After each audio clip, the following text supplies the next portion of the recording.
The simple astrologer ప్రేక్షకులకు నమస్కారం. ఈరోజు మనతో పాటు ప్రముఖ జ్యోతిష విశారద శ్రీ గోపాల్ అయ్యంగార్ గారు మనతో పాటు ఉన్నారు. సో గురుగారు నమస్కారం. నమస్కారం గాయత్రి. ఈ నెల 27వ తారీఖు నుంచి 2వ తారీఖు ఆగస్టు వరకు గ్రహస్థితులు వారఫలం ఎలా ఉందో చెప్పండి. తప్పకుండా తల్లి. ఈ వారం మనం గమనిస్తే 2 గ్రహాలు మారుతున్నాయి. ముందుగా శుక్రుడు ఇప్పుడు వృషభ రాశిలో నుంచి మిథున రాశిలోకి రావడం జరిగిందమ్మా. 30వ తారీఖు నాడు కుజుడు సింహరాశిలో ఉన్న కుజుడు ఇప్పుడు కన్యారాశిలోకి రాబోతున్నారన్నమాట. ఈ విధంగా కన్యారాశిలోకి రావటం అనేది 30వ తారీఖు జరుగుతుంది. ఈ 2 గ్రహాల మార్పు 12 రాశుల మీద తీవ్రంగా ప్రభావం ఉంటుంది. కాబట్టి ఇవి 2 చాలా గట్టి గ్రహాలు కాబట్టి ఆ విశేషాన్ని మనం తెలుసుకుందాం. ఓకేనండి, తప్పకుండా. అలాగే నక్షత్రాల గురించి కూడా చెప్పండి గురుగారు. ప్రతి వారం మీరు నక్షత్రాలు కామన్గా చెప్పేటట్టు కాకుండా గ్రహస్థితులు నక్షత్రాలు ఏ రోజు ఏ నక్షత్రంలో పుట్టినరోజు జరుపుకుంటే మంచిది. సూపర్. గతంలో నేను నీకు చెప్పింది బాగా నీ మైండ్లో ఎక్కినట్టు. ఏంటంటే జన్మదినం జరుపుకోవాలి అంటే శ్రావణ మాసం కదండి. ఇది శ్రావణ మాసంలో ఎవరైతే మఖా నక్షత్రంలో, పుబ్బా నక్షత్రంలో, ఉత్తర, హస్త, చిత్త, స్వాతి, విశాఖ నక్షత్రంలో ఎవరైతే జన్మించారో వాళ్ళందరూ కూడా ఈ వారం హ్యాపీగా మీరు జన్మదినం చేసుకోండి. మా ఆశీస్సులు మీకు ఎప్పుడు ఉంటాయి. అలాగే గ్రహస్థితుల గురించి కూడా చెప్పండి గురువుగారు. అమ్మా, అయితే ఈ వారం మనం చూసుకుంటే గ్రహస్థితి మీకు రాహు వచ్చేసి కుంభరాశిలో, శని మీనరాశిలో, అలాగే మనకి శుక్రుడు గురువు 2 కలిసి మనకు మిథున రాశిలో ఉన్నారు. అలాగే సూర్యుడు బుధుడు కర్కాటక రాశిలో, ముఖ్యంగా కుజుడు చంద్రుడు కుజుడు ముగ్గురు కూడాను మనకి ఈ వారం మొదట్లో సింహరాశిలోకి కనిపిస్తున్నారు. చంద్రుడు ఈ వారంలో సింహం, కన్యా, తుల ఈ నక్షత్రాల్లో ఆయన ప్రయాణిస్తున్నాడు. ఈ 3 రాశుల్లో ముఖ్యంగా కుజుడు వచ్చేసి 30వ తారీఖు నాడు కన్యా రాశిలోకి వచ్చేస్తున్నారు. ఓకే, చాలా బాగా చెప్పారు గురుగారు. ఇంకా ఏమైనా డౌట్స్ ఉంటే అడగమ్మాయి. జనరల్గా తిథుల గురించి చెప్తూ ఉంటారు. అలాగే తిథులు ఎలా ఏర్పడతాయి, అసలు తిథులు అంటే ఏంటో వివరణ ఇవ్వండి క్లారిటీగా. తప్పకుండా. ఎప్పుడైతే ఈ తిథి అనే దానికి నక్షత్రం దానికి చాలా తేడా. నక్షత్రం అంటే తిరు నక్షత్రం అంటారు. అంటే పెద్దలు మహానుభావులు పుట్టిన దాన్ని శ్రీ నక్షత్రం. తిరు అంటే శ్రీ అనమాట, తిరుపతి అంటే శ్రీపతి అని అర్థం. అలాగా తిరు నక్షత్రము అంటే మన అహోబిల మఠంలో పెద్ద పెద్ద పండితులు వాళ్ళు ఉంటారు, పీఠాధిపతులు. వీళ్ళది వాళ్ళు ఎవరైనా గతించినప్పుడు, పరమపదించినప్పుడు వాళ్ళకి తిరు నక్షత్రంతో వాళ్ళు ఆ సంవత్సరం ఆ రోజున ప్రత్యేకంగా అందరికీ చక్కగా మంచి పూజలు అవి చేస్తారు. అలాగే ఇక్కడ నేను చెప్పే పాయింట్ ఏంటంటే ఈ యొక్క నక్షత్రాలు ఏదైతే జన్మదినం చేసుకోవడానికి పనికొస్తుందో తిథులు చనిపోయిన వాళ్ళకి పిండ ప్రదానానికి పనికొస్తుందని చెప్పి నేను గతంలో నీకు చెప్పాను. సో ఇప్పుడు ఈ వారంలో శ్రావణ మాసంలో శుక్లపక్షంలో, ఇది శుక్లపక్షం జరుగుతుందమ్మా. శుక్లపక్షంలో ఎవరైతే తదియ, చవితి, పంచమి, షష్ఠి, సప్తమి, అష్టమి నాడు శుక్లపక్షంలో పెద్దలు ఎవరైతే పరమపదించారో వాళ్ళకి పిండ ప్రదానం చేయటం వల్ల మనం పంపించిన అడ్రస్ పిన్ కోడ్తో సహా లెటర్ పంపిస్తే ఎట్లా పక్కాగా చేరుతుందో మనం చేసే పిండ ప్రదానము ఆ పితృదేవతలకు అందడం వల్ల వాళ్ళ ఆశీస్సులు మీ కుటుంబం మొత్తానికి ఉంటుందని చెప్పి తెలియజేస్తూ నమస్కారం తల్లి. చాలా చక్కగా చెప్పారు గురుగారు, ధన్యవాదాలు.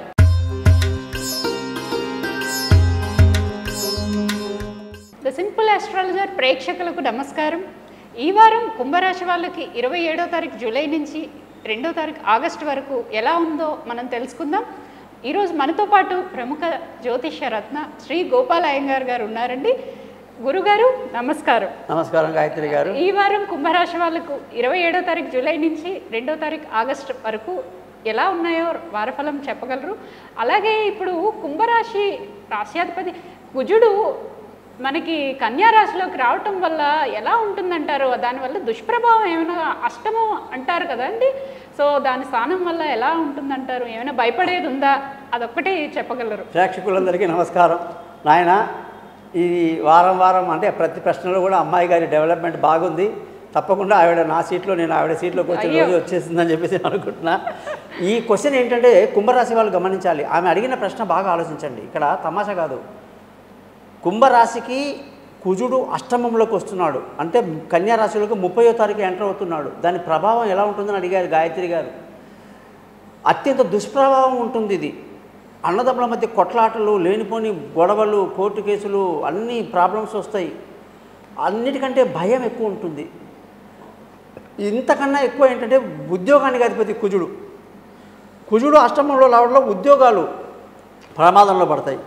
అనుకోని సంఘటనలు, ఎక్స్పెక్ట్ చేయలేని బాస్ నుంచి మాటలు, తక్షణం మనం జాబ్ మానేసి వెళ్ళిపోవాలన్నంత పరిస్థితి కుజుడు మనకు కనిపిస్తున్నాడు. అంటే అసలు గవర్నమెంట్ జాబ్కి వెళ్ళొద్దంటారా? అంటే ప్రయత్నం ఎంతవరకు చేయొచ్చు ఈ వారం లోపల? అంటే ఇప్పుడున్న అష్టమంలో కుజుడు దాదాపు 1.5 month ఉంటాడు కాబట్టి ఎటువంటి ప్రయత్నం చేసినా వేస్ట్. ఈ వారంలో ఈ కుంభరాశి వాళ్ళకి అధిపతి మెయిన్గా చూస్తే శని ఏళ్ళనాటి శని అంటాం. అంటే 5 ఏళ్ళ పైనే ఆయన బాగా ఏళ్ళనాటి శని చూపించాడు ప్రభావం. ఎందుకంటే కుంభరాశి అంటే శని కాబట్టి, శని తన బిడ్డ కాబట్టి ఎక్కువ ప్రాబ్లమ్స్ ఎవరికి ఇవ్వడు.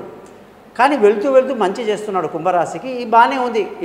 ఎవరన్నా అడిగితే ఏళ్ళనాటి శని ప్రభావం కుంభరాశి వాళ్ళకు ఉండనేది నెగిటివే. కానీ అది పోతూ బాగా తగ్గిపోయింది, ఇంకా తగ్గిపోతుంది. దాంతోపాటు ఇప్పుడు కుంభరాశి వాళ్ళకి ఈ అష్టమంలో నువ్వు అడిగిన ప్రశ్నకి కుజుడు రావటం వల్ల అన్నదమ్ముల మధ్య గొడవలు లేదా ఉద్యోగంలో ప్రాబ్లమ్స్ తీవ్రంగా ఉంటాయి. అదృష్టం అసలు కలిసి వస్తుందంటారా? యాక్చువల్గా అమ్మ వీళ్ళకి కుంభరాశి వాళ్ళకి అదృష్టానికి అధిపతి కానీ చూసుకుంటే కరెక్ట్గా మనము శుక్రుడు ఎప్పుడైతే పంచమ స్థానంలోకి వెళ్ళిపోయాడో అద్భుతమైనటువంటి అదృష్టం కలిసి వస్తుంది. తల్లిదండ్రుల నుంచి మంచి సపోర్ట్ ఉంటుంది, పెద్దల నుంచి మీకు రావాల్సిన సపోర్టు, అత్తగారు మామగారు, గురువు, ధర్మ మార్గము, అదృష్టము అన్నీ అద్భుతంగా ఉంటాయి.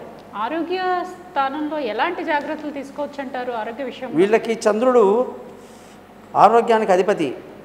ఆరోగ్యపరంగా వీళ్ళు సోమ, మంగళ, బుధ, గురువారాలు కొంచెం జాగ్రత్తగా ఉండడం మంచిది. తర్వాత అంతా అద్భుతంగా ఉంది, ఎటువంటి ఇబ్బంది ఆరోగ్యపరంగా లేదు. రుణ ఒత్తిడి పెద్దగా ఉండదు. అలాగే శత్రువుల మీద కూడా పెద్ద ఇబ్బంది రాదు వాళ్ళ ద్వారా. అంటే దూర ప్రయాణాలు చేయొచ్చు అంటారా? సేఫ్ అంటారా? కుంభరాశి వాళ్ళకి దూర ప్రయాణాలకు అధిపతి బుధుడు అస్సలు బాగా లేడు, చాలా నెగిటివ్గా ఉన్నాడు. ముందుగా ప్లాన్ చేసుకుని పక్కా రిజర్వేషన్, పక్కా టికెట్లు ఉన్న వాళ్ళే ప్రయాణం చేయాలి. ఏదో దొరుకుతుందిలే అని చెప్పేసి పటాపటా వచ్చి మనం ఫ్లైట్కో టికెట్కో రష్లో వెళ్ళిపోతే దొరకక ఆశా భంగం అయిపోయి నెగిటివ్ ఎక్కువ అవకాశాలు ఉంటాయి. కాబట్టి సాహసాలు పనికిరావు. అలాగే మీరు అన్న ప్రశ్నకి ప్రయాణాలే కాదు, ఈ యొక్క బుధుడు ప్రయాణానికి అధిపతి కాదు. విదేశాలకు వెళ్ళాలన్నా లేదా పై చదువులకు ట్రై చేయాలన్నా తెలివైన నిర్ణయాలు తీసుకోవాలన్నా కూడా బుధుడు ఏమాత్రం సహకరించట్లేదు. కాబట్టి బుధ గ్రహానికి వీళ్ళు పరిహారం చేసుకోవాలమ్మా. ధనస్థానం ఎలా ఉందంటారు ఈ వారం? కుంభరాశికి ధనస్థానం కానీ చూసుకుంటే అద్భుతంగా ఉంది. డబ్బు అనుకోవడమే వీళ్ళకి ఎట్లా పడితే అట్లా డబ్బులు వస్తాయి. కుటుంబంలో చాలా సంతోషం ఉంటుంది. పిల్లల చదువులో మంచి డెవలప్మెంట్స్ అన్నీ బ్రహ్మాండంగా ఉన్నాయి. అన్నదమ్ములు కలిసి ఉండే అవకాశం ఉంటుందా, లేదంటే ఇలా ఇబ్బంది పడే వాళ్ళకి ఏమైనా చెప్పగలుగుతారా? మెయిన్ అన్నదమ్ములకు ఇబ్బందే కుజుడే సోదరకారకుడు. అందులో సోదరకారకుడు తృతీయాధిపతి వీళ్ళకి. ఆయన వెళ్ళి అష్టమంలో ఉంటే అన్నదమ్ముల మధ్య కొట్టుకొని చేస్తారు. చిన్న విషయాలు పెద్దగా అయిపోతాయి, చాలా ప్రమాదానికి దారి తీస్తాయి. కాబట్టి ఏదో న్యూస్ వచ్చింది కదా అని పేపర్ చదవడం కాదు, న్యూస్కు ముందే చెప్పేది జ్యోతిష్యం. కాబట్టి కుంభరాశి వాళ్ళు అన్నదమ్ములతో కానీ బంధువులతో కానీ జాగ్రత్తగా మెలగడం ఈ వారం మంచిది. తండ్రి ఆస్తులు కానివ్వండి ఏమైనా వచ్చే అవకాశాలు ఉంటాయా? వీళ్ళకి బ్రహ్మాండంగా ఉందమ్మా. తండ్రి నుంచి ఆస్తులు రావటం, తల్లిదండ్రుల మంచి సపోర్ట్ ఉండడం, గురువుల యొక్క సపోర్ట్లు బాగా ఉండడము, అత్తగారు మామగారి యొక్క సపోర్ట్ అని చాలా బాగుంటాయి. ఆస్తులు బాగా కలిసి వస్తాయి. వ్యాపారాలు వరకు అంతా బాగా చేయొచ్చు అంటారా? కొత్త వ్యాపారాలు మొదలు పెట్టచ్చు అంటారా? కుంభరాశికి మెయిన్గా ఏంటంటే మా గురువు వ్యాపారానికి అధిపతి అద్భుతంగా ఉన్నాడు. ఈయన పంచమంలో ఉండడం వల్ల కొత్త వ్యాపారంలోకి ముందుకు దూసుకువెళ్తారు. ఉన్న వ్యాపారంలో బాగా డెవలప్ అవుతారు. గతంలో వాళ్ళు బాగా లాస్ అయ్యారండి. అవన్నీ కూడా మీరు ఇప్పుడు రికవరీ చేసే టైం కుంభరాశి వాళ్ళకు వచ్చేసింది. పిల్లల స్థానం వాళ్ళ భవిష్యత్తు ఎలా ఉందంటారు? వీళ్ళ జాతక రీత్యా పిల్లలకి చదువులు బాగానే ఉన్నాయి. అలాగే ఇప్పుడు నేను చెప్పినట్టుగా విదేశీయానాలు, దూర ప్రయాణాలు కొంచెం జాగ్రత్త వహించడం మంచిది. పై చదువులు దానికోసం ఆలోచించే వాళ్ళు తెలివి తక్కువ నిర్ణయాలు తీసుకొని ఒకరు నమ్మి డబ్బులు కట్టేసి మళ్ళీ డబ్బు వెనక్కి రాక ఎవడో ఏజెంట్ అన్నాడండి మా అబ్బాయికి ఎక్కడో చైనాలో సీట్ ఇప్పిస్తా అన్నాడు, డబ్బులు పోయినాయి, ఇలాంటి వాళ్ళు చాలామంది వస్తుంటారు. కాబట్టి అలాంటి పొరపాట్లు చేయబాకండి. గురువు యొక్క ప్రభావం ఎలా ఉంటుంది గురుగారు? కుంభరాశి వాళ్ళకి గురువు ధనాధిపతి చాలా అద్భుతంగా ఉన్నాడు, వ్యాపారానికి అధిపతి. కాబట్టి గురువు యొక్క సపోర్ట్ చాలా బాగుంది. ఓకే గురుగారు, చాలా చక్కగా చెప్పారండి. ప్రేక్షకులు ఎవరు కూడా ఎలాంటి ఆలోచనలున్నా, ఎలాంటి వ్యాపారం మొదలు పెట్టుకోవాలనుకున్నా, ఎలాంటి ఇబ్బందులున్నా ఎటువంటి స్టెప్ ముందు వేయకుండా గురువుగారిని కన్సల్ట్ చేయండి, చక్కగా చెప్తారు. ధన్యవాదాలు. తప్పకుండా. నమస్కారం. మీ గోపాలయ్య గారు.